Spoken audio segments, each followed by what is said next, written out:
Բարև ձեզ։ Փաստինֆո եթերում շարունակում ենք հետևել միջազգային իրադրությանը։ Լեհաստան-Ուկրաինա հարաբերություններում ճգնաժամը շարունակվում է։ Եվրոպայի խորհրդանում Լեհաստանի ներկայացուցիչը ամբիոնու մոտ պատռել է ուկրաինական ազատագրական բանակի դրոշը եւ հայտարարել, որ անթույլատրելի է Ուկրաինայում նման գաղափարախոսության տարածումը։ Սա ուղղակի հայտարարություն չէ։ Սա նշանակում է, որ Լեհաստանի ներկայացուցիչ եւ բովանդակ Լեհաստանը դեմ է այն քաղաքականությանը, որը վարում է Զելենսկին։ Գաղտնիք չէ, որ Զելենսկին Ուկրաինայում առանձնահատուկ ջերմ հարաբերություններ ունի ազգայնականների հետ, նաև նրանցից վախ զգալով, քանզի շատ լավ հասկանում է, որ այս պահին հենց ազգայնականներն են պահում իրեն իշխանության ղեկին, եւ եթե ինքը գնա հարաբերությունների վատթարացման ազգայնականների հետ, ապա մեծ հաշվով ստանալ է նոր հեղափոխություն եւ նոր հեղաշրջում։ Իսկ Լեհաստանի падգամավորի կոչը բավականին թափանցիկ է ուղղված Ուկրաինայի բնակչությանը։ Նա նաև դեմ է արտահայտվել Ուկրաինայի Եվրոպական միության անդամ դառնալուն, սրանով իսկ ցույց տալով, որ եթե Ուկրաինան չդառնա Եվրոպական միության անդամ, ապա պատճառներից մեկն է լինելու է այն, որ Զելենսկին խորացրել է հարաբերություններ ազգայնականների հետ։ Այսինքն ստացվում է, որ Լեհաստանը մի կողմից շարունակում է օգնել Ուկրաինային Ռուսաստանի դեմ պատերազմում, բայց մյուս կողմից կան նուրբ եւ խրթին հարցեր, որոնց հետ կապված Ուկրաինայի եւ Լեհաստանի հարաբերությունները չեն կարող ջերմ լինել, եւ դրանցից մեկն էլ ազգայնականությունն է։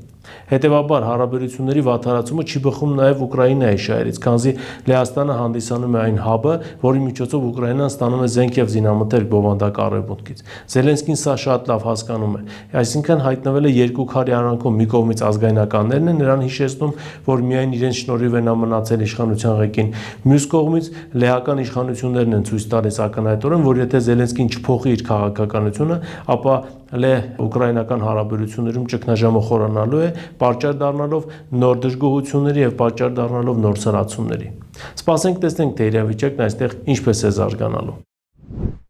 Մյուս թեման, որին ցանկանում եմ անդրադառնալ, կրկին կապ ունի Եվրոպական միության հետ։ Բուլղարիան Նիդերլանդների հետևից հրաժարվել է Ուկրաինային զենք մատակարարել, նշելով, որ իրենք արդեն իրենց պարտականությունները կատարել են։ Բայց այստեղ կարծում ենք խնդիրը ոչ թե պարտականությունների կատարման հետ է կապված, այլ այն, թե ինչպես է այդ զենքը հասնում Ուկրաինա եւ ով է արտադրում այդ զենքը։ Եվրոպական պետությունները շահագրգռված չեն նոր չափաբաժիններ ավելացնել Ուկրաինայի համար, քանզի շատ լավ հասկանում են, որ զենքը, որը ուղարկվում է Ուկրաինա, արտադրվում է իրենց գումարներով, բայց ոչ իրենց երկրներում, հետևաբար լրացուցիչ աշխատատեղեր չի ստեղծվում, փորձելով մեղմացնել առկա սոցիալական ծանր վիճակը։ Այդ զենքն արտադրվում է Միացյալ Նահանգներում եւ Միացյալ Նահանգների գործատուներն են դրանից շահում։ Հետևաբար Եվրոպական միության երկրներից մի մասը համենայն դեպս շահագրգռված չէ շարունակել անընդհատ գումարներ փոխանցել Ուկրաինայի համար զենք արտադրելու համար, քանզի այդ զենքի արտադրությունից իրենք ըստ էության իրենց օգուտը չունեն։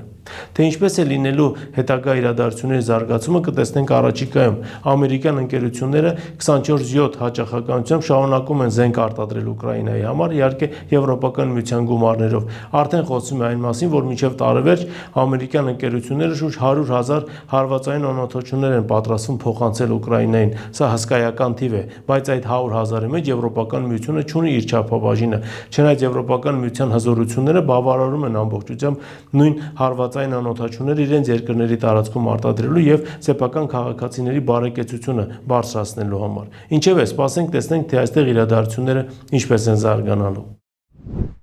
Եվ վերջին թեման, որին ցանկանում եմ անդրադառնալ, կրկին Իրանն է։ Այդ հատվածում իրավիճակը գնալով ավելի է սրվում, կողմերը շարունակում են ծանր հարվածներ հասցնել միմյանց։ Իրանը հայտարարել է ամբողջությամբ Օրմուզի նեղուցը փակելու մասին։ Սա հերթական լուրջ հարվածն է լինելու համաշխարհային տնտեսությանը, որը դեռ խելքի չի եկել Իրան-ԱՄՆ պատերազմից եւ կարողանում է այժմ գոյատևել միայն այն բանի շնորհիվ, որ որոշակի խաղաղություն էր հաստատվել տարածաշրջանում։ Հիմա հարաբերությունների վատթարացման պարագայում պատերազմական գործողությունները վերսկսվել են եւ Օրմուզի նեղուցի փակումը համաշխարհային տնտեսության վրա հսկայական ազդեցություն է ունենալու բացական առումով։ Օմանը առաջարկել էր իրավիճակային լուծում, առաջարկել էր, որպեսզի ձեռք բերվի պայմանավորվածություն, համաձայն որի այն նավերը, որոնք իրենցից վտանգ չեն ներկայացնում եւ ըստ էության կամ զբոսաշրջային նավեր են, կամ թեթև բեռնատար նավեր են, ապա Օրմուզի նեղուցի Օմանի ափերի մոտով կարողանային անարգել անցնել առանց թույլտվության։ Իսկ եթե դրանք տանկերներ են կամ հատուկ նշանակության նավեր, ապա կարողանային հասնել Հորմուզի նեղուցի իրանական ափերի մոտով,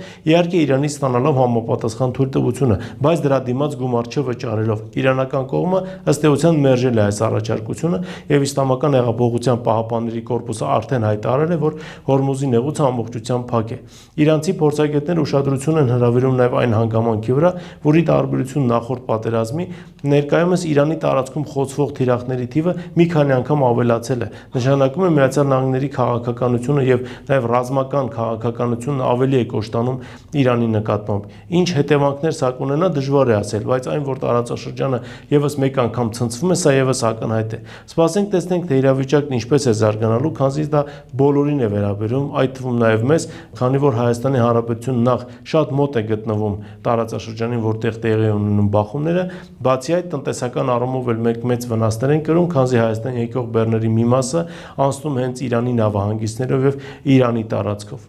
Սպասենք տեսնենք, թե իրադարձությունները ինչպես են զարգանալու։ Այս թեմաներն էին, որոնց այսօր ես ցանկացա անդրադառնալ, դուք շարունակեք բաժանորդագրվել մեր YouTube ալիքին, ինչպես նաև շնորհակալ ենք այն նվիրատվությունների համար, որ արվում է ձեր կողմից մեր ալիքի աշխատանքն անխափան ապահովելու համար։ Այսօր այսքանն է, շնորհակալություն, կհանդիպենք հաջորդ անգամ։